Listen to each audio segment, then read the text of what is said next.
Le rappeur Biz Markie est mort à l'âge de 57 ans. Vendredi 16 juillet, le rappeur Biz Markie, connu pour son tube « Just a Friend », sorti en 1989, est mort à l'âge de 57 ans, a annoncé son agent. Il s'est éteint avec sa femme Tara à ses côtés. Triste nouvelle pour le monde du rap. Vendredi 16 juillet, l'artiste Biz Markie est mort à l'âge de 57 ans, a annoncé l'un de ses représentants à People.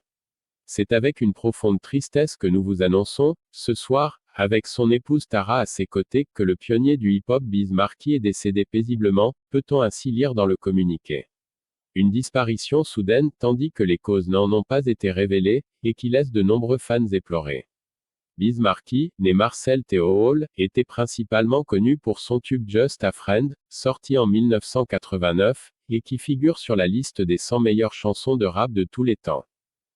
Biz a créé un héritage artistique qui sera à jamais célébré par ses pairs de l'industrie et ses fans bien-aimés dont il a pu toucher la vie à travers la musique. Ses talents sur plus de 35 ans, ont ajouté ses représentants, précisant qu'il laisse derrière lui une femme, de nombreux membres de sa famille et des amis proches qui lui manqueront, sa personnalité vibrante, ses blagues constantes et ses plaisanteries fréquentes, qui lui ont sûrement valu son surnom du prince clown du hip-hop. Né à New York en 1964, Biz Markie avait déjà fait l'objet plus tôt au mois de juillet de rumeurs annonçant sa mort, et qui avaient été rapidement démenties par son agent. De quelle maladie souffrait Biz Markie? Des rumeurs qui suivaient de quelques mois les hospitalisations de Biz Markie, notamment pour des complications liées au diabète de type 2, rapportait alors TMZ.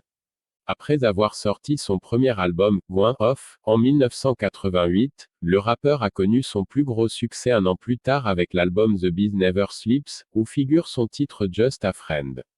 La chanson est devenue le single le plus réussi de l'artiste, et a été suivie de plusieurs autres albums comme I Need a Haircut ou Weekend Warrior. Dans les années 2010, il s'est essayé à la télévision et au cinéma, prêtant notamment sa voix dans un épisode de Bob l'éponge, et incarnant un livreur de pizza dans Sharknado 2, The Second One.